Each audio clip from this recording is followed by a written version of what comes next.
Hello and welcome to another video from the Silver Citizen. Remember, if you like what you see, hit that like, hit the subscribe, hit the bell so you never miss a video. Alright, let's get into it.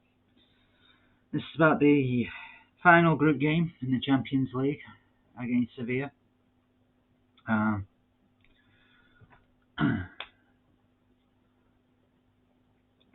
I've decided to do this one a little differently. I'm going to do a little talk about the first half, and then obviously I'm going to pause this video and watch the second half, and then do a video on the second half. Stayed away from the result and everything else. So at this moment in time, I've only watched the first half. It's 1-0 to Savilla at the minute. Goal scored by Rafa. It done a few, warning signs really. Rafa, getting in behind, causing a little bit of trouble here and there. But the marking for the corner that the goal was scored from was horrendous. How are you going to leave their main striker stood behind every one of you, seeing everybody's number, and having the two smallest players in Sergio Gomez and Rico Lewis at the back?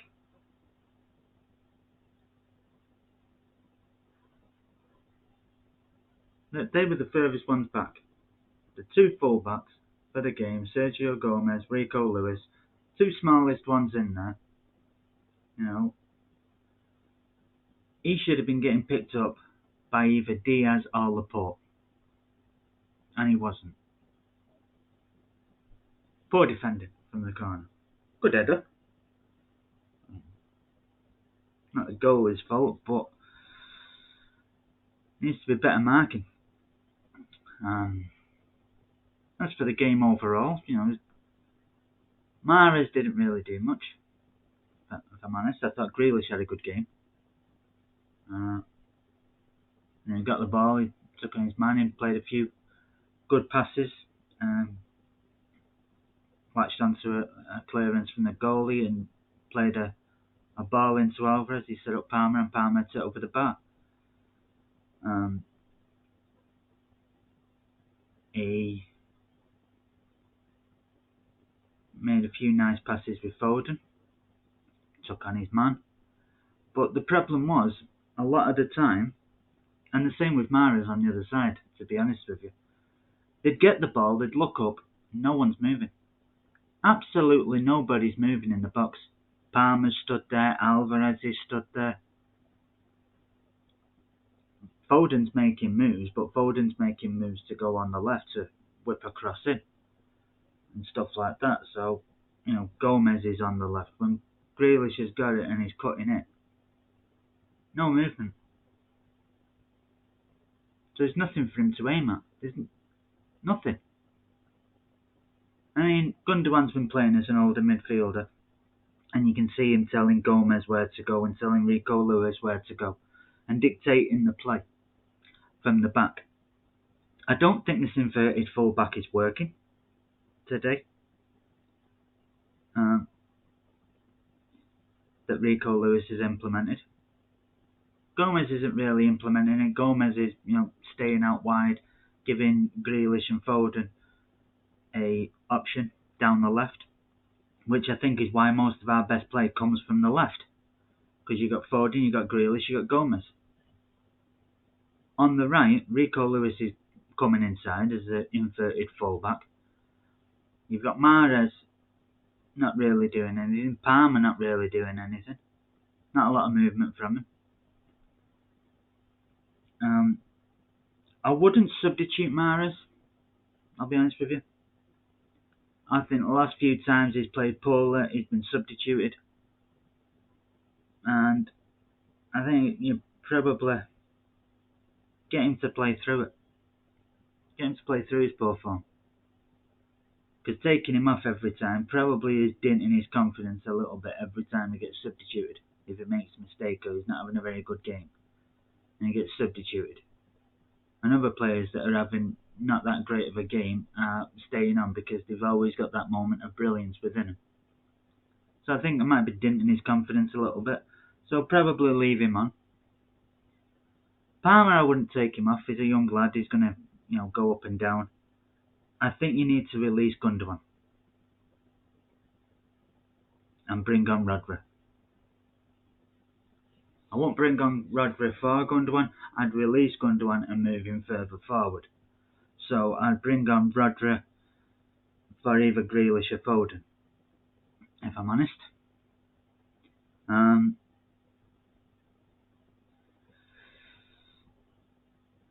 In that first half, as good as I think Grealish played, and he did play well for me, I do think Foden had a better first half. So I'd probably take off Grealish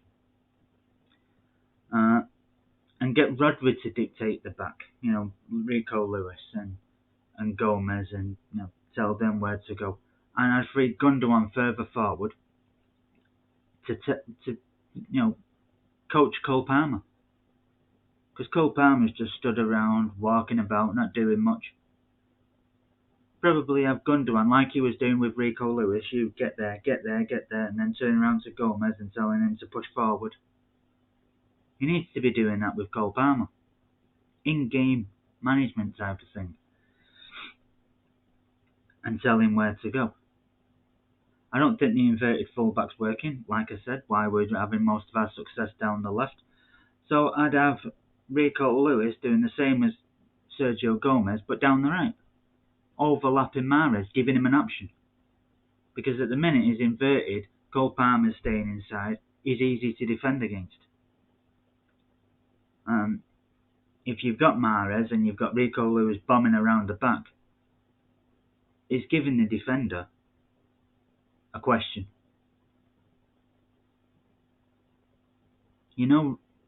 Mahrez is going to want to cut in on his left. So if he's got no one overlapping on his right, you know exactly what he's going to do. It's easier to defend against. If you've got someone bombing down the right, time and time again, like Walker usually does, it gives an option. It gives a problem to the person that's defending against him. Because he doesn't want to commit himself on Mahrez cutting in, because then that leaves that up. But he also doesn't want to commit himself for the front run and have Mahrez cut inside. So I think that'll probably give Mahrez a bit of a better of a game. Now, if I can see it, I'm pretty sure Pep's going to see it.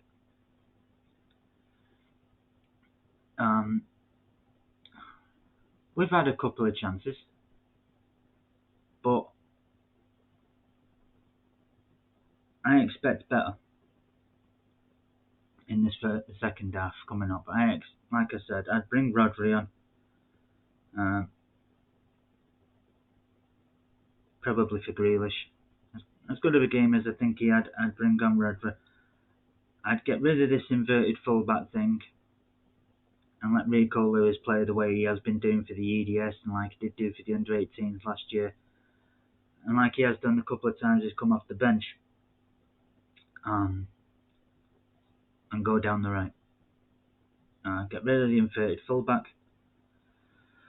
Release Gundogan and tell him to give Cole Palmer some in-game management, because there's not been enough movement from him. Like I said, it's either going to be Phil Foden to come off then, or Grealish. And if it's going to be Grealish, then put Foden out on the left.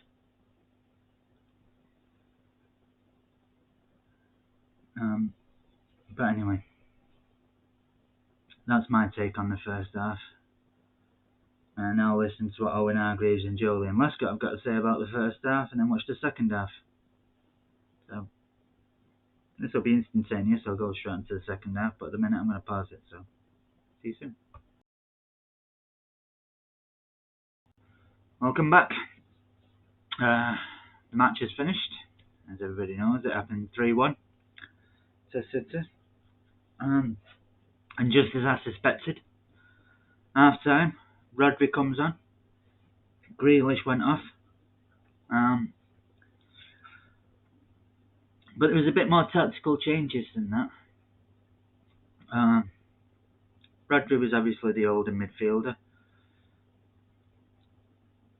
Gundogan meant more of a box-to-box role, if you will.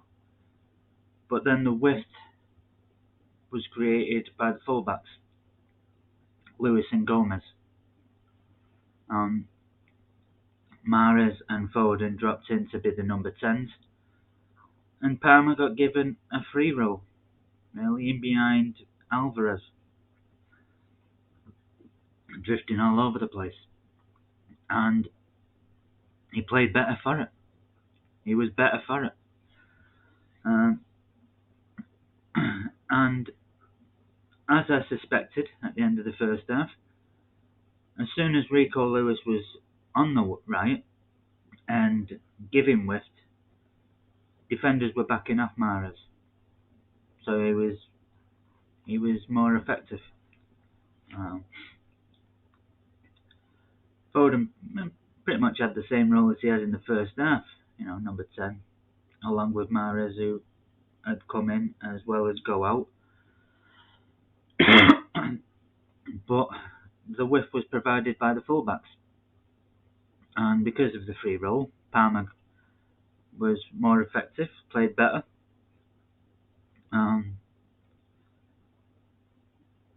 Because he played better, really, Bernardo came on for Gundogan. Bernardo's played a bit of a quarterback role, if you will, on a number of occasions, but this time he was a bit further forward because City were further forward. And because he was further forward, Mahrez then drifted a little bit further out wide on the wing.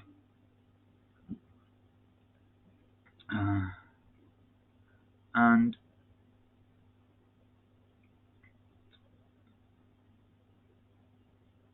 City were far better because of the tactical changes. Technical. Pep earned his money in that half-time break. That's why he's the best. Fantastic goal by Rico Lewis. Nicely slipped in from Alvarez. At first, I would admit, I thought he was going to square it. I think it was Foden running in. I thought he was going to square it, but he didn't. He went for goal. And smashed it into the roof of the net. Diaz almost scored with an header from a corner. Cracking save by their goalkeeper. And Alvarez, I think it was either another save or he booted it to the side netting himself. But whatever the reason, the referee gave a goal kick. This happened before Bernardo came on. But it was a much better second half because of the tactical changes. Because of the little tweaks he gave.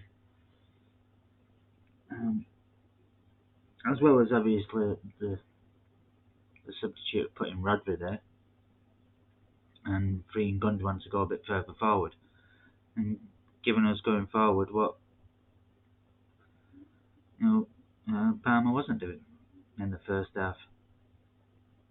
And because of that, Palmer, like I said, he got a free roll roaming around, and it was all the better for it.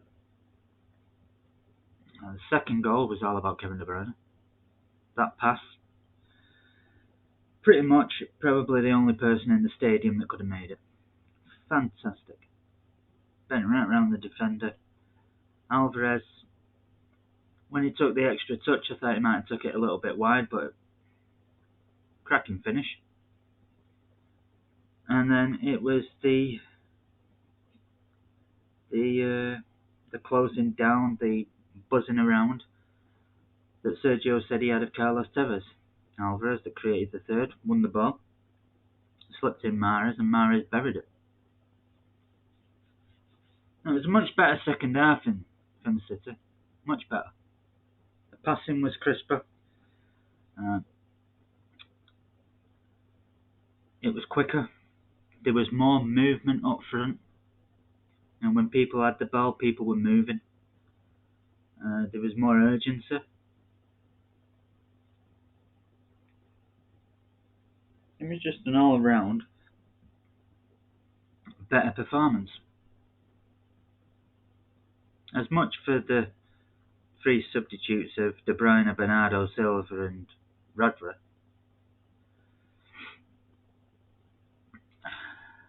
You know, the tactical changes, the little tweaks,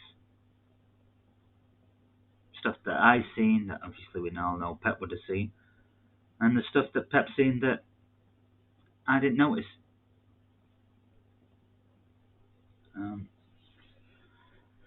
But yeah, it was. There was more urgency. There was more. There was more willingness to do something. In the first half, there was more movement.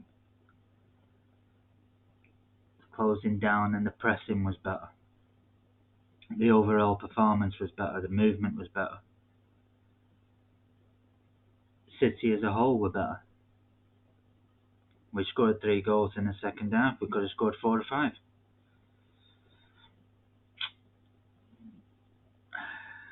Won 3-1, which gave us 14 points. Exactly the same as the EDS. 14 points there as well. Won the group exactly the same as the EDS. And now we're into the draft around 16. We were in the draft around 16 beforehand, but now we know the teams we can face. Obviously, we can't face Dortmund because we're in the group with them. We can't face Scummipool because they're from England. So the 6 teams we can face is Brugge, Leverkusen, no, Frankfurt, Brugge, Frankfurt, Paris Saint-Germain,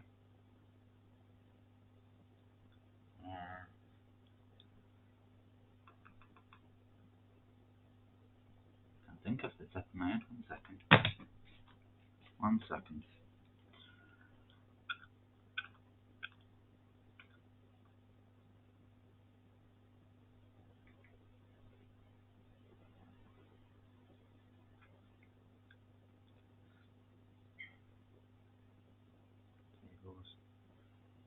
Can't face Club Brugge, Inter Milan, Frankfurt, AC Milan, Leipzig, and Paris Saint-Germain.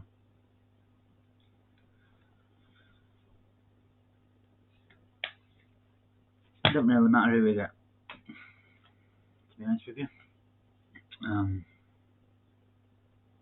If I was to pick one, I'd probably say Club Brugge. But we'll probably get Paris Saint-Germain.